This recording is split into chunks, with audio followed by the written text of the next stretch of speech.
Bazooka എന്ന ചിത്രത്തിൻ്റെ ഇന്ന് 9-ാം ദിവസത്തെ കേരള ബോക്സ് ഓഫീസ് കളക്ഷൻ റിപ്പോർട്ടാണ് ഇന്ന് നോക്കാൻ പോകുന്നത്. വീഡിയോയിൽ മുൻപ് വീഡിയോ ലൈക്ക് ചെയ്യുക, ചാനൽ സബ്സ്ക്രൈബ് ചെയ്യുക. ഏപ്രിൽ മാസം ഇനി അങ്ങോട്ട് ധാരാളം ചിത്രങ്ങൾ OTT റിലീസ് ചെയ്യും. നമ്മുടെ ചാനൽ ഭാഗം പരിശോധിച്ചാൽ നിങ്ങൾക്ക് ആ വീഡിയോയ്ക്ക് കാണാൻ വേണ്ടി സാധിക്കുന്നതായിരിക്കും.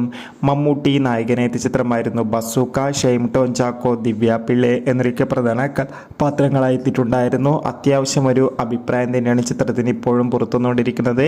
അതുകൊണ്ട് തന്നെ എല്ലാ സിനിമാ പ്രേമികളും ഒരേപോലെ ബസൂക്ക എന്ന ചിത്രത്തിൻ്റെ ഓരോ ദിവസത്തെ ഓരോ കളക്ഷൻ റിപ്പോർട്ടും അറിയാൻ വേണ്ടി കാത്തിരിക്കുകയാണ്. ഇന്ന് 9-ാം ദിവസമായ വെള്ളിയാഴ്ച ഒരു ബിലോ ആവറേജ് ബുക്കിംഗ് ആണ് ചിത്രത്തിന് കേരളത്തിൽ നടന്നത്. അതുകൊണ്ട് തന്നെ 50 ലക്ഷത്തിൻ്റെ താഴെ മാത്രം ഇന്നും കളക്ഷൻ നേടിയെടുക്കാൻ വേണ്ടി സാധിക്കുമെന്നാണ് ട്രാക്കിംഗ് റിപ്പോർട്ടുകൾ സൂചിപ്പിക്കുന്നത്. എന്തായാലും ബസൂക്ക എന്ന ചിത്രത്തിൻ്റെ കൂടുതൽ ബോക്സ് ഓഫീസ് കളക്ഷൻ റിപ്പോർട്ടിനായി കാത്തിരിക്കാം. ചിത്രം കണ്ടവരുടെ അഭിപ്രായം കമൻറ്റ് ചെയ്യുക. കൂടുതൽ സിനിമാ വാർത്തകൾ പെട്ടെന്ന് ലഭിക്കാൻ ചാനൽ ഇപ്പോൾ തന്നെ സബ്സ്ക്രൈബ് ചെയ്യുക. ബൈ.